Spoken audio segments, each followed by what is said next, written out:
সড়কের পাশে কালো পলিথিনে মোড়ানো দেহ ছাড়া খণ্ডিত দুই হাত। প্রত্যক্ষদর্শীদের ফোনে ঘটনাস্থলে আসে আইনশৃঙ্খলা বাহিনী। উদ্ধার করে খণ্ডিত অংশ দুটি পাঠানো হয় ঢামেকের ফরেনসিক বিভাগে। পল্টন থেকে গত রাতে কালো রঙের পলিব্যাগেই একই ব্যক্তির একটি পা ও শনিবার দুপুরে কমলাপুর থেকে আরেকটি পা উদ্ধার করেছে পুলিশ। আর ফিঙ্গারপ্রিন্ট থেকে শনাক্ত হওয়া গেছে নিহতের পরিচয়। আমরা ফার্স্টে আলগে দিছি, আলগে দিয়ে দেখি কি যে জিনিসটা অনেক বার, তো পরে খুলে দেখি কি দুইটা হাত দেখা যায়। এখানে এটা কালো পলির মধ্যে দুইটা হাত পড়ে আছে আর কি। তো পরবর্তীতে অনেক মানুষ এখানে জড়ো হয়েছে, পরে থানায় ইনফর্ম করা হয়েছে, থানায় ওনারা আইসা কালেকশন স্যাম্পল নিয়ে গেছে আর কি, যে ইয়াটা ছিল এটা নিয়ে গেছে আর কি। ওবায়দুল্লাহ নামে এই ব্যক্তি আগে রূপগঞ্জে হোটেল বয়ের কাজ করেছেন।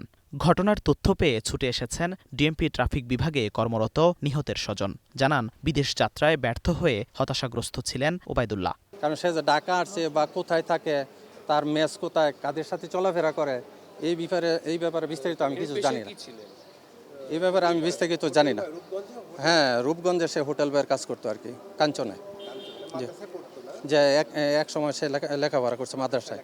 হ্যাঁ, এবং বিদেশে সাউথ আফ্রিকার জন্য টাকাও জমা দিছে, সে যেতে পারে নাই। মানসিক চাপে পরে দেখা যায় বাড়ি থেকে সে বেরিয়ে চলে আসে।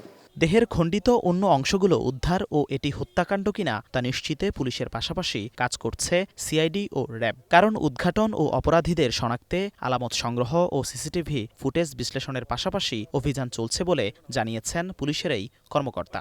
আমরা এই ঘটনার প্রকৃত রহস্য উদ্ঘাটনের জন্য ইতিমধ্যে কাজ আরম্ভ করেছি। ঘটনাস্থলের সিসিটিভি ফুটেজ সংগ্রহ করেছি এবং বিশ্লেষণ করছি, যেটা চলমান রয়েছে, এবং চেষ্টা করছি খুব দ্রুত এই ঘটনার প্রকৃত রহস্য উদ্ঘাটন করার জন্য। ওবায়দুল্লাহ রাজধানীর গুলিস্তানে এক চিকিৎসকের চেম্বারে কর্মরত ছিলেন বলে জানিয়েছে পুলিশ। জিহাদুল ইসলাম, ওয়ান নিউজ, ঢাকা।